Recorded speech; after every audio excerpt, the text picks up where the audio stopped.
Good morning everyone, praise the Lord. सबको जय मसीह की। और मैं आशा करती हूँ आप सब अच्छे होंगे। और हमारे एपिसोड में आज आपका फिर से स्वागत है। जिस तरीके से हम पिछले एपिसोड में हमने बात करी जिस विषय पर, उसी विषय को आज हम कंटिन्यू करेंगे, उसी विषय को आज हम पूरा कंप्लीट करेंगे। और हमारा विषय था my way of life versus God's way, God's will in my life. और मैं सिस्टर स्टेला का वेलकम करती हूँ। Praise the Lord sister. Praise the Lord, praise the Lord, Priska and all the viewers, praise the Lord. मेरी और sister Stella की तरफ से हम थैंक यू करना चाहते हैं आप लोगों को, क्योंकि आप लोग हमारे एपिसोड के साथ बने रहते हैं। और हम ये भी आशा करते हैं कि आपको हमारे एपिसोड के द्वारा बहुत आशीष भी मिलती होगी। और हम पिछले विषय को ही आगे आज लेके जाएंगे।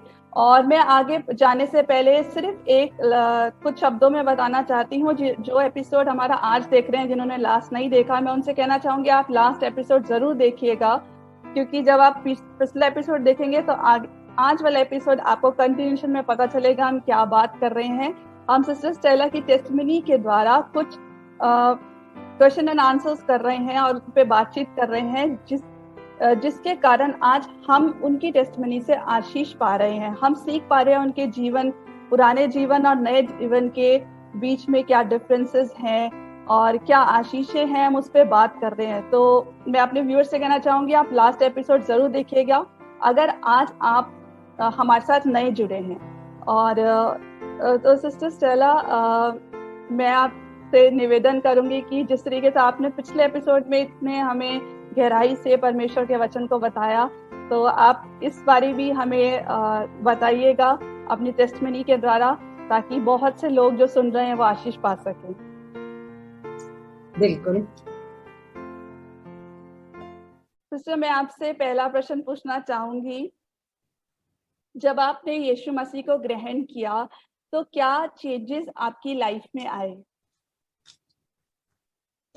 हाँ, जब मैंने यीशु मसीह को ग्रहण किया तो मेरे जीवन में जो चेंजेस आए, मैं आपको बताना चाहूँ कि जब मैंने यीशु मसीह के संदेश को पवित्र आत्मा की अगुवाई में परमेश्वर के दास के द्वारा परमेश्वर का वचन सुना, तो उन्होंने अंत में एक वचन बोला।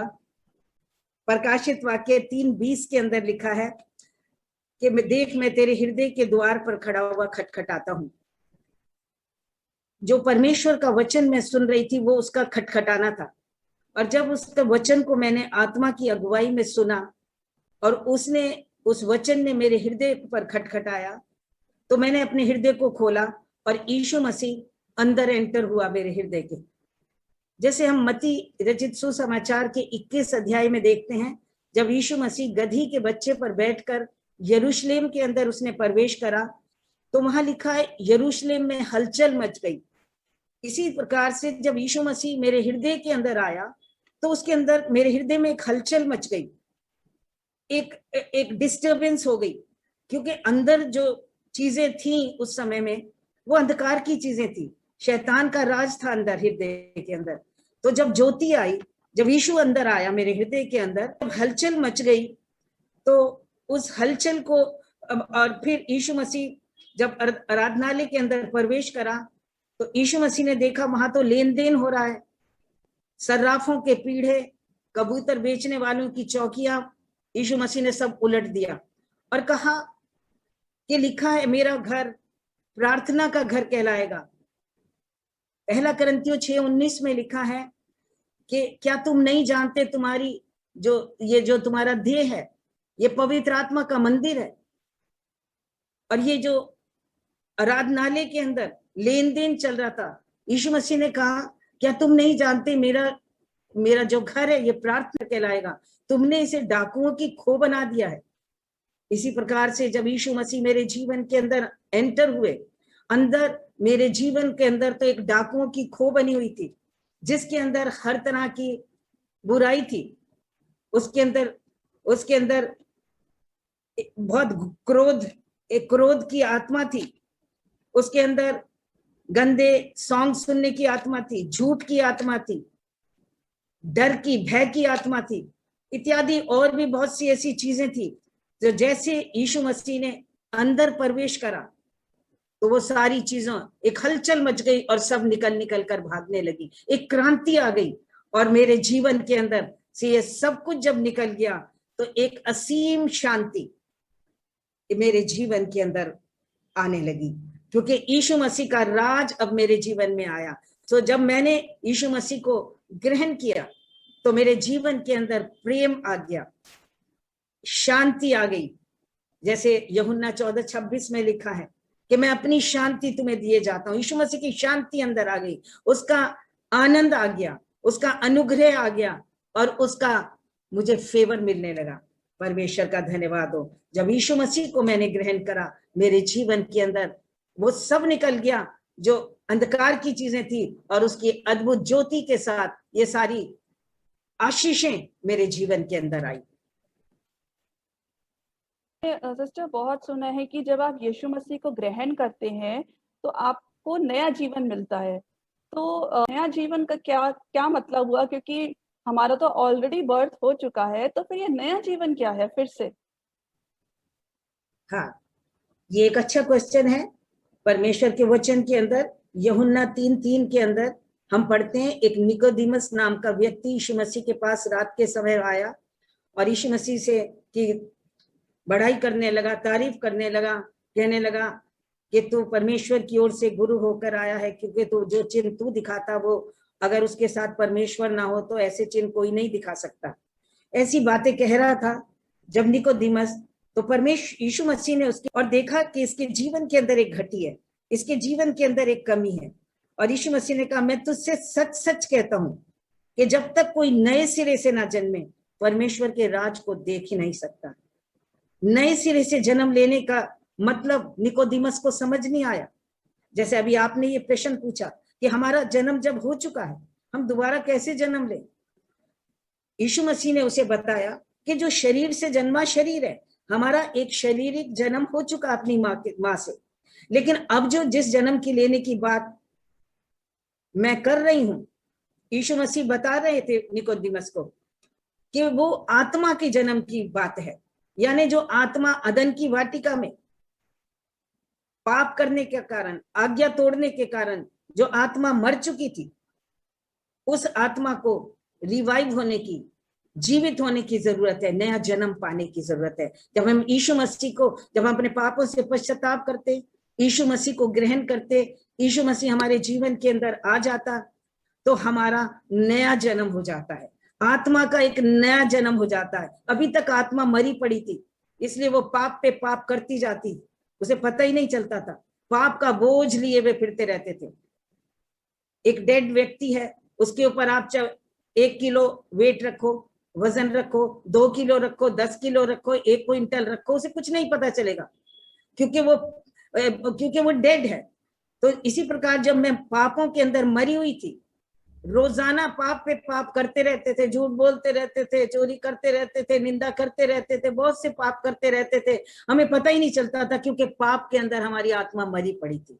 लेकिन जब यीशु मसीह का संदेश सुना, पापों से पश्चाताप करा, यीशु मसीह हृदय के अंदर आया, मेरा जीवन बदल गया और मेरे अंदर से वो सारे पाप और गुनाह निकल गए और मैं मसीह में एक नई सृष्टि बन गई। और वो ये इसी को हम नया जन्म कहते हैं, जब हमारी आत्मा का नया जन्म हो जाता है, जब आत्मा रिवाइव हो जाती है, उसे पता चल जाता है कि अब मैं पुराना जीवन छोड़कर नए जीवन में आ जाते हैं, इसी को नया जन्म कहते हैं।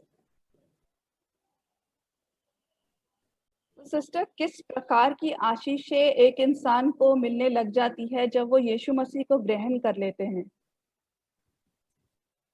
हाँ, जब यीशु मसीह को हम ग्रहण करते हैं, हमें बहुत सी आशीषें मिलती हैं। परमेश्वर के बहुत से वायदे हैं कि जितने यीशु मसीह को ग्रहण करते हैं, परमेश्वर के पहला वायदा उसका ये है, फर्स्ट पहला वायदा, उसके कई वायदे हैं, कई चीजें हमें मिलती हैं। मैं मेन आपको 4 चीजें बताना चाहूंगी जो हमें मिलता है जब हम यीशु मसीह को ग्रहण करते हैं। हमारा नाम जीवन की पुस्तक में लिखा जाता है। हमें स्वर्ग जाने का एक समझ लीजिए टिकट हो जाता, मिल जाता है, हमारा रिजर्वेशन वहां हो जाता है। हमारी वहां पर प्रकाशित वाक्य 20:15 के अंदर लिखा है कि जिस किसी का नाम जीवन की पुस्तक में लिखा हुआ ना मिला, वो आग की झील में डाला गया। दूसरे शब्दों में, अगर हमारा नाम वहां लिखा हुआ मिला तो हम स्वर्ग में जाएंगे, स्वर्ग के अधिकारी होंगे। तो जिस दिन हम यीशु अपने पापों से पश्चाताप करते हैं, यीशु मसीह को अपने हृदय में ग्रहण करते हैं, उस दिन हमारा नाम जीवन की पुस्तक के अंदर लिखा जाता है।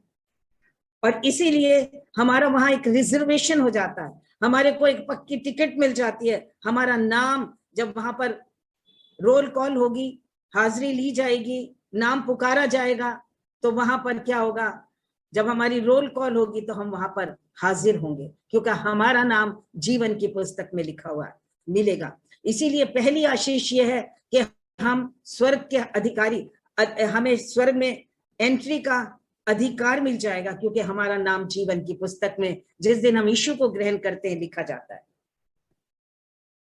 और दूसरी बात, दूसरी जो आशीष मिलती है सेकंड, जैसा यूहन्ना 1:12 के अंदर लिखा है कि जितनों ने यीशु मसीह को ग्रहण किया, जितनों ने उसे ग्रहण किया, उसने उन्हें परमेश्वर की संतान होने का अधिकार दिया। जब हम यीशु मसीह को ग्रहण करते हैं, एक हमें अधिकार मिल जाता है, एक अथॉरिटी मिल जाती है, और अथॉरिटी भी छोटी मोटी नहीं, परमेश्वर की संतान होने का अधिकार हमें मिल जाता है। हम परमेश्वर की संतान बन जाते हैं। पहला तो हमारा नाम जीवन की पुस्तक में लिखा जाता है, दूसरा हमें एक अधिकार मिल जाता है परमेश्वर की संतान होने का। और तीसरी एक और बात हमारे जीवन में आती है, हम एक नई सृष्टि बन जाते हैं। दूसरा कुरिन्थियों 5:17 के अंदर लिखा है कि जो मसीह यीशु में है वो नई सृष्टि है, पुरानी बातें बीत गई, देखो वो सब कुछ नया हो गया। जब एक कुम्हार जो है एक बर्तन बना रहा है, अपने चाक के ऊपर जब बर्तन बनाता है, और बनाते बनाते वो देखता है इसमें कुछ नुक्स आ गया, तो वो क्या करता है, दोबारा से उस मिट्टी को जो आकार दे रहा था, दोबारा से उसको एक लौंदा, मिट्टी का लौंदा बना लेता है। और जब वो लौंदा बना लेता है, दोबारा से अपने चाक पर रख के उसे रीशेप देने शुरू करता है, फिर उस पर थपेड़े मारता है, और फिर क्या होता है, एक अपनी पसंद का एक नया बर्तन बना लेता है। जब हम यीशु मसीह के पास आ जाते हैं, अपने पापों से पश्चाताप करते हैं, हमारा नया जन्म हो जाता है, और परमेश्वर हमें एक नया वेसल बना देता है, एक नया बर्तन बना देता है, जो उसके लिए फिर यूज होता है, उसकी पसंद का बर्तन हमारा। इसीलिए जो मसीह यीशु में है वो नई सृष्टि है, उनकी नई तरीके से रचना हो जाती है। पुरानी बातें बीत गई, वो सब कुछ नया हो जाता, देखो वो सब नई हो गई। जो हमारे जीवन का पुराना जो कुछ भी अंदर था वो सब कुछ बदल जाता है। जब से प्यारा यीशु आया, मेरा जीवन बदल गया, जब से मैंने उसे है पाया, मेरा जीवन बदल गया। हम नई सृष्टि प्रभु यीशु मसीह में बन जाते हैं। और चौथी बात यह है, हमारा एक भविष्य भी सिक्योर हो जाता है, क्योंकि जब हम परमेश्वर की संतान बन जाते हैं, जब हम यीशु मसीह की संतान बन जाते हैं, तो फिर परमेश्वर की जो कल्पनाएं हमारे विषय में होती हैं, जैसा यिर्मयाह 29:11 में लिखा है कि जो कल्पनाएं मैं तुम्हारे विषय में करता हूं वो हानि की नहीं परंतु लाभ की हैं, और अंत में मैं तुम्हारी आशा पूरी करूंगा।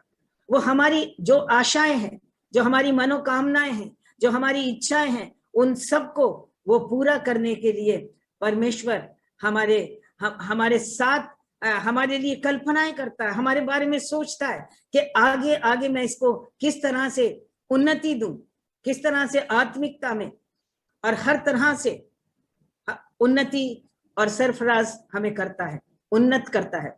हमारा भविष्य उसके हाथों में सिक्योर हो जाता है।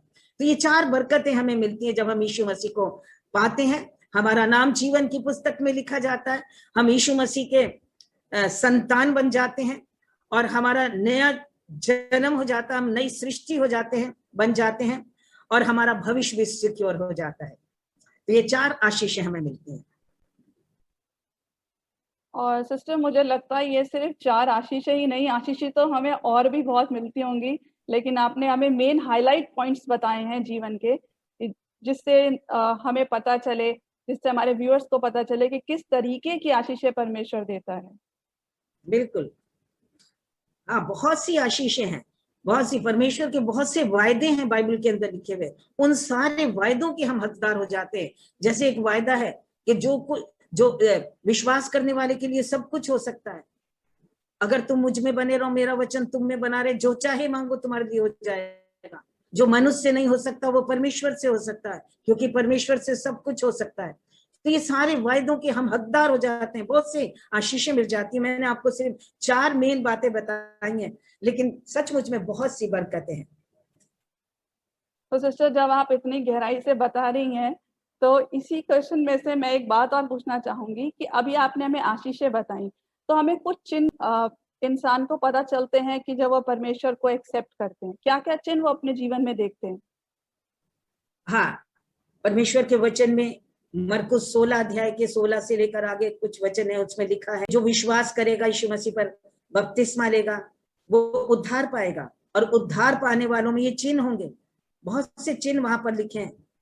बीमारों पर हाथ रखेंगे वो चंगे हो जाएंगे, नई नई भाषा बोलेंगे, प्राण नाशक वस्तु पी जाए तो भी कोई हानि ना होगी, सांपों को उठा लेंगे, नई नई भाषा बोलेंगे। इस तरह कई बातें वहां पर लिखी हुई हैं। मरकुस 16 अध्याय के 16 वचन से आप पढ़ सकते हैं। और ये सारी आशीषें, ये सारी बरकतें उसी को मिलती हैं जो विश्वास करता है यीशु मसीह पर, बपतिस्मा लेता है और यीशु मसीह में आगे बढ़ता जाता है। सिस्टर, मैं अपने व्यूअर्स की साइड से मुझे लगता है जिस तरीके से मेरे मन में विचार आया है, हमारे व्यूअर्स के मन में विचार आ रहा होगा। तो जब आपने हमें बहुत सी चीजें बताई परमेश्वर को ग्रहण करने से, या नया न्यू बर्थ क्या होता है, क्या चिन्ह होते हैं, क्या ब्लेसिंग होती हैं, लेकिन फाइनली एक बात मैं पूछना चाहूंगी कि जब हम कुछ सामान खरीदने जाते हैं तो हमें कुछ सैंपल्स मिलते हैं कि आप इसे टेस्ट करके देख लो, अगर आपको अच्छा लगे तो आप पूरा सामान खरीद सकते हो, पूरा प्रोडक्ट खरीद सकते हो। तो ऐसे ही मैं आपसे पूछना चाहूंगी, आप अपने व्यूअर्स को क्या फाइनली एक फ्री सैंपल देना चाहेंगी, या कुछ हमें बाइबल में से बताइए कि क्या ऐसा आप फ्री देंगे जिससे हम डिसाइड कर सके अपनी लाइफ के अंदर, डिसीजन ले सकें? हाँ, मैंने अभी तक जो आपको ये 2 एपिसोड में अपनी गवाही बताई है, मैंने इस यीशु मसीह को अपने जीवन में परखा है, टेस्ट करा है। जैसे भजन संहिता 34:8 में लिखा है कि परख कर देखो, नीचे लिखा उसका मतलब चख कर देखो कि यहोवा कैसा भला है, ही धन्य है वो व्यक्ति जो उसकी शरण में आता है। Taste and see that the Lord is good. तो मैंने इस यीशु मसीह को अपने जीवन में टेस्ट करा है, और मैंने इसको टेस्ट करा है, मैंने इसे बहुत भला पाया है। और इसके अंदर से बहुत से, ये मधु से भी टेस्टी है, जैसा भजन संहिता 19:10 के अंदर लिखा है, ये मधु से भी और टपकने वाले छत्ते से भी अधिक मधुर है उसका वचन जो परमेश्वर का है। और मैंने इसे टेस्ट करा है, परमेश्वर का एक एक वचन को मैंने चखा है, और मैंने इसे बहुत ही मधुर पाया है। भजन संहिता 119 के 103 वचन के अंदर भी लिखा है ना। मैंने इस वहां पर भी कि ये जो वचन है, ये टपकने वाले छत्ते से भी उसके वचन जो है इतने मधुर और मीठे हैं, मुंह हमें मीठे लगते हैं। और ये सचमुच में ये टेस्ट से भरे हुए हैं, और मैंने अपने जीवन में देखा है। और मैंने यीशु मसीह को अपने जीवन के अंदर बहुत से आश्चर्य कर्म करते देखा। मधु से भी और टपकने वाले छत्ते से भी अधिक मधुर है उसका वचन जो परमेश्वर का है। और मैंने इसे टेस्ट करा है, परमेश्वर का एक एक वचन को मैंने चखा है, और मैंने इसे बहुत ही मधुर पाया है। भजन संहिता 119 के 103 वचन के अंदर भी लिखा है ना। मैंने इस वहां पर भी कि ये जो वचन है, ये टपकने वाले छत्ते से भी उसके वचन जो है इतने मधुर और मीठे हैं, मुंह हमें मीठे लगते हैं। और ये सचमुच में ये टेस्ट से भरे हुए हैं, और मैंने अपने जीवन में देखा है। और मैंने यीशु मसीह को अपने जीवन के अंदर बहुत से आश्चर्य कर्म करते देखा है। मैंने ऐसे ऐसे अद्भुत कार्य होते देखे। मैंने अंधों को देखा है कि किस तरह से वो चंगे हो रहे हैं। एक बार दिल्ली में एक मीटिंग चल रही थी, पास्टर कोई प्रचार कर रहे थे, और जॉन ऑस्टिन पास्टर, और सबसे पहले अंधे दौड़ के गए और उन्हें बहुत से अंधे वहां पर ठीक हुए। तो हम देख सकते हैं यीशु मसीह को। तो जो टेस्ट करने के बारे में जो आप सैंपल्स पूछ रहे हैं, मैं आपको कुछ एक वचन दूंगी, आप इन्हें घर जाकर पढ़ सकते हैं और आप इन्हें जाकर फिर देख भी सकते हैं, टेस्ट भी। इस यीशु मसीह एक ऐसा परमेश्वर है जिसे हम चख भी सकते हैं, टेस्ट भी कर सकते हैं और इसे देख सकते हैं। इसके अंदर से प्रेम निकलता है, यीशु मसीह के अंदर से एक स्वाद निकलता, प्रेम निकलता है। लूका 23 का 33 वचन में हम उसे देख सकते हैं, यीशु मसीह को क्रूस पर टंगे हुए, इधर उधर दो डाकू हैं और बीच में यीशु मसीह है। वहां पर मेरे और आपके प्रति और इस मानव जाति के प्रति एक प्रेम को हम देख सकते हैं, जिसके प्रेम के कारण वो क्रूस के ऊपर वहां पर टंगा हुआ है। उसके अंदर हमें प्रेम दिखाई देता है। और दूसरा, उस यीशु मसीह के अंदर हमें फॉरगिवनेस, यीशु मसीह क्षमा नजर आती है उसके अंदर, क्षमा करने वाला परमेश्वर है। मरकुस रचित सुसमाचार उसके 2 अध्याय के 5 वचन में हम देखते हैं, जब उस झोले के मारे को यीशु मसीह के सामने छत को खोलकर उसकी चारपाई को यीशु मसीह के सामने लटका दिया गया। यीशु मसीह ने उसे देखकर पहला यही बोला, हे पुत्र, तेरे पाप क्षमा हुए। लोगों को सोचने लगे ये क्या क्षमा कैसे कर सकता है, वो उसे मनुष्य सोचते हुए वो सोच रहे हैं पाप क्षमा नहीं कर सकता। लेकिन यीशु मसीह ने उससे कहा, हे पुत्र, तेरे पाप क्षमा हुए, और फिर उसे कहा अब उठ, अपनी खाट उठाकर चला जा। वो क्षमा करने वाला परमेश्वर है। उसके अंदर से प्यार निकलता है, लव निकलता है, फॉरगिवनेस निकलती है, क्षमा निकलती है। और तीसरी बात, यीशु मसीह के अंदर से कंपैशन निकलता है, तरस निकलता है। वो तरस खाने वाला परमेश्वर है। एक बार मरकुस रचित सुसमाचार उसका 1 अध्याय के 41 और 42 वचन में हम देखते हैं, एक कोढ़ एक ऐसी बीमारी है जो लाइलाज बीमारी थी उन दिनों में, और कोढ़ी को कोई पसंद नहीं करता था, घर में नहीं रह सकते थे, घर से बाहर रहना पड़ता था। और एक कोढ़ी यीशु मसीह के पास आया और यीशु मसीह के सामने घुटने टेके और कहा, अगर तू चाहे तो मुझे शुद्ध कर सकता है। दुनिया के लोगों ने तो हमें घर से निकाल दिया, हम तो घर से दूर रहते हैं, लेकिन प्रभु यीशु मसीह से कहने लगा, अगर तू चाहे तो मुझे शुद्ध कर सकता है। यीशु मसीह के अंदर तरस होने के कारण यीशु मसीह तरस से भरा उसे देखकर, और उसने तरस खाकर उसकी ओर अपना हाथ बढ़ाया और उसे छुआ और उसे कहा, मैं चाहता हूं तू शुद्ध हो जा। और तुरंत उसका कोढ़ ठीक हो गया। उसके अंदर तरस पाया जाता है, उसके अंदर से प्रेम निकलता है, क्षमा निकलती है, तरस निकलता है। और वो कोढ़ी जिसे कोई पसंद नहीं करता था, यीशु मसीह ने उसे छुआ। यीशु मसीह को उसका कोढ़ नहीं लगा, बल्कि यीशु मसीह की चंगाई उसके अंदर प्रवेश करी और वो तुरंत चंगा हो गया। और चौथी बात, परमेश्वर का धन्यवाद करते हैं, उसके अंदर से दया निकलती है, उसके अंदर से मर्सी निकलती है। मरकुस की इंजील उसका 5 अध्याय 19 वचन में हम देखते हैं, वो गिरासीनियों का जो व्यक्ति, जो अनक्लीन, जिसके अंदर स्पिरिट थी, जिसके अंदर दुष्ट आत्माएं थी, समाई हुई थी सेना, यीशु मसीह ने उसे जब चंगा कर दिया तो वो यीशु मसीह के कहने लगा कि यीशु मसीह के साथ जाना चाहता था। यीशु मसीह ने कहा, नहीं, तू वापस अपने घर जा और लोगों से बता कि तुझ पर दया करके, दया करने वाला परमेश्वर है। यीशु मसीह के अंदर से दया निकलती है, और उस दया के कारण यीशु मसीह ने कहा, तू अपने घर जा और तू बता कि परमेश्वर ने मुझ पर दया करके मेरे साथ बड़े बड़े कार्य करे, मुझे इन अनक्लीन स्पिरिट से, इन दुष्ट आत्माओं से छुटकारा दिया है। ये सारे टेस्ट उसके अंदर से निकलते हैं, प्रेम निकलता है, क्षमा निकलती है, तरस निकलता है और दया निकलती है। ये टेस्ट एंड सी। और हम यीशु मसीह को देख सकते हैं, इसके भी आपको कुछ एक सैंपल्स में देना चाहती हूँ कि हम उसे देख सकते हैं। यीशु मसीह को हम उसे कहाँ कहाँ देख सकते हैं, यीशु मसीह को हम कहाँ कहाँ देख सकते हैं। पहली बात, हम यीशु मसीह को उस क्रूस पर लटके हुए देख सकते हैं, उसके प्रेम को वहां पर देख सकते हैं। दूसरी बात, हम यीशु मसीह को कहाँ देख सकते हैं, हम यीशु मसीह को पानी पर चलते हुए देख सकते हैं। मत्ती रचित सुसमाचार 14 अध्याय के 25 वचन में, जबकि चेले अपनी नाव के अंदर तूफान आ गया, खेते खेते घबरा गए, रात का समय है, यीशु मसीह पानी पर चलते हुए उनके पास पहुंचा हम देख सकते हैं कि चेलों को बचाने के लिए उसने पानी पर चलकर उनके पास गया। आज आपके जीवन में आपको बचाने के लिए वो आपके पास वहीं पहुंच जाएगा जहां आप मुसीबत सर संकट में पड़े हैं। तीसरी बात, हम उसे देख सकते हैं गन्नेसरत की झील के किनारे खड़े हुए। जब एक वहां भीड़ खड़ी है, वहां पर गन्नेसरत की झील के किनारे वहां 2 नावें लगी हुई हैं और यीशु मसीह ने पतरस की नाव ली और उसके अंदर बैठकर लोगों को उपदेश दिया। फिर पतरस से कहा, अब गहरे में ले चल और अपनी अब मछलियां पकड़ने के लिए अपने जाल डालो।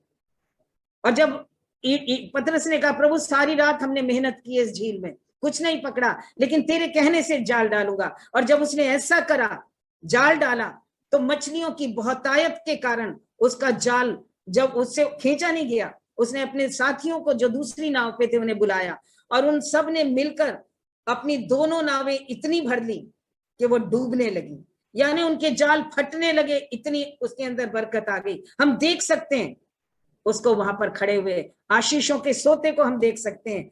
तो ये मैंने यीशु मसीह को टेस्ट करा है और मैंने उसे देखा भी है।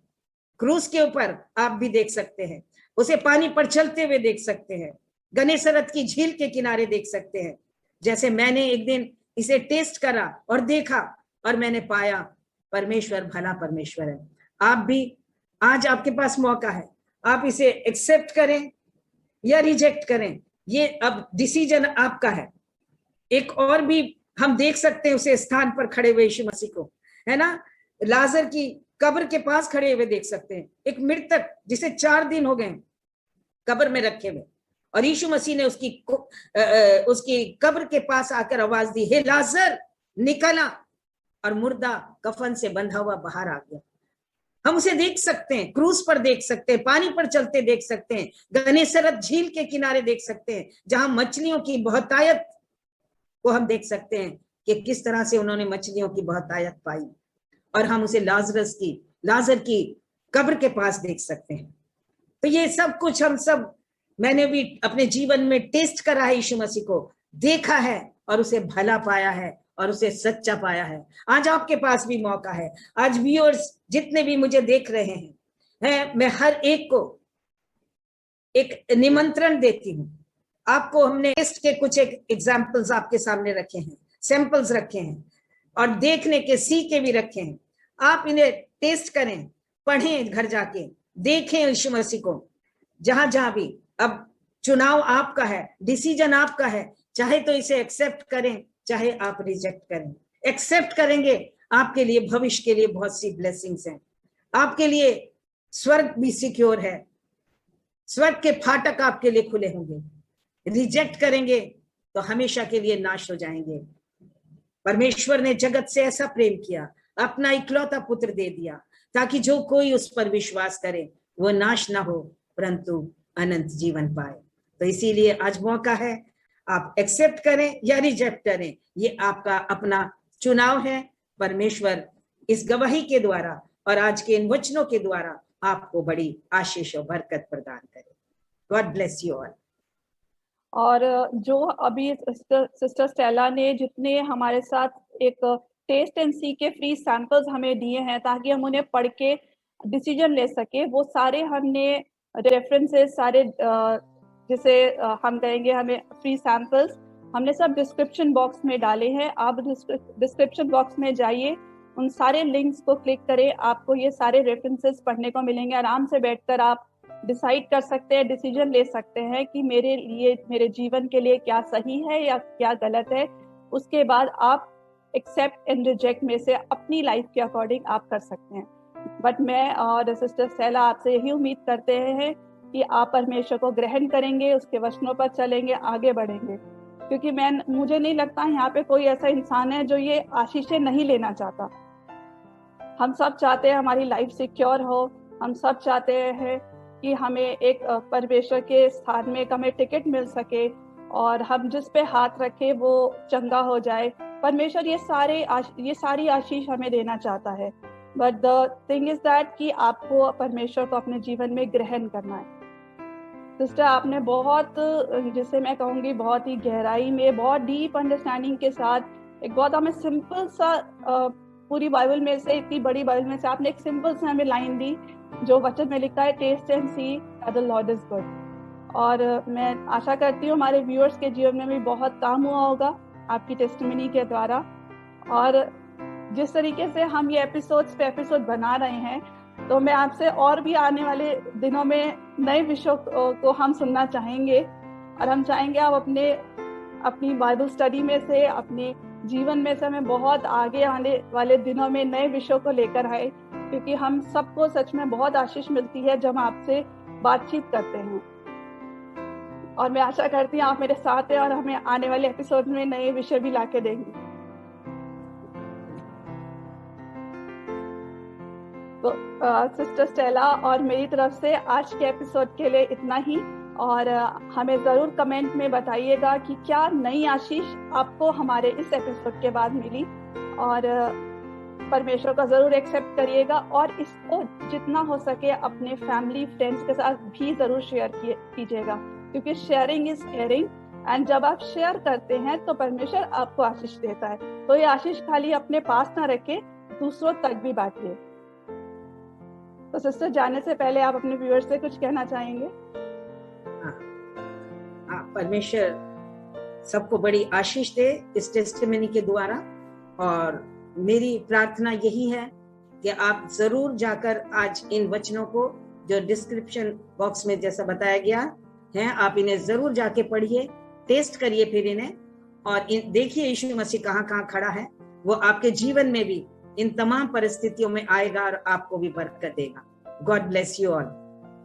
अगले एपिसोड में फिर किसी नए विषय के साथ आपसे मिलेंगे। तब तक के लिए हमें बाय बाय। परमेश्वर आप सबको आशीष दे। Thank you sister, thank you viewers, God bless you all. परमेश्वर आपके साथ है। Thank you, God bless you.